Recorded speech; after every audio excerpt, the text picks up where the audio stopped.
Once upon a time, there was a little girl named Taliyah. She lived in the deserts of Shurima with her parents and her tribe.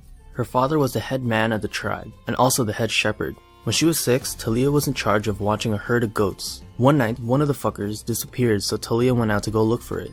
She eventually found the goat up on some cliff. Taliyah attempted to climb the cliff to get the goat down, but once she grabbed onto the wall of rock, she was overwhelmed with this elemental power that caused the whole wall and the goat to break down and fall on top of her. Taliyah's dad found her unconscious, covered in rubble, and quickly brought her to her grandmother's tent. When she woke up 2 days later, Taliyah told her parents and grandmother about how it felt like the rocks were calling to her. She noticed they looked very worried, so she was all like, "Ha, just kidding, it was just a prank. I just grabbed it and it fell." There was a tradition in the tribe where children would dance under the moon in front of the rest of the tribe and show off their talent so that teachers would take them in as their apprentices. When it was Taliyah's turn to dance, the earth around her started to shake. Taliyah opened her eyes and saw the tribe's startled faces. She looked up and noticed that there were a bunch of rocks hovering above her. She lost control of them and they started to fall towards her. Taliyah's mom ran and shielded her from the falling rock. When the dust cleared, Taliyah saw the small cut on her mom's face and ran away, scared of what her power was capable of.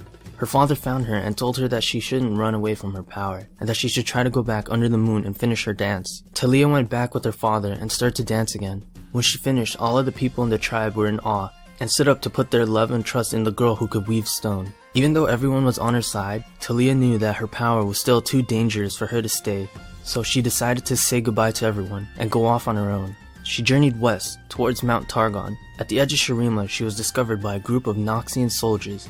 She trusted them, but little did she know that Noxus was a nation of fuckboys. Look at this bitch. Taliyah followed some captain that promised to bring her to a land where she would be able to freely practice her powers.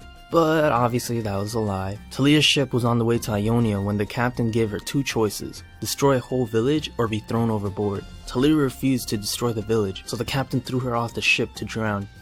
Taliyah survived the waves and ended up on a beach. She wandered the land for days until she met Yasuo with his afro, troll looking ass. Taliyah became intrigued by Yasuo as he was kinda just like her. He had the power to control the wind.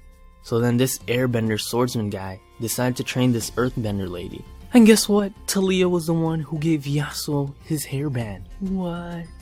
One day in some inn, Taliyah heard a rumor that the ascended emperor of Shurima had returned to his desert kingdom and was planning to make everyone in Shurima his slave. Even though her training was even near finished, she knew she had to part ways with Yasuo and return to Shurima to protect her people from the dangers that loomed on the horizon. And yeah, there you go. That's how Taliyah became Taliyah. The end.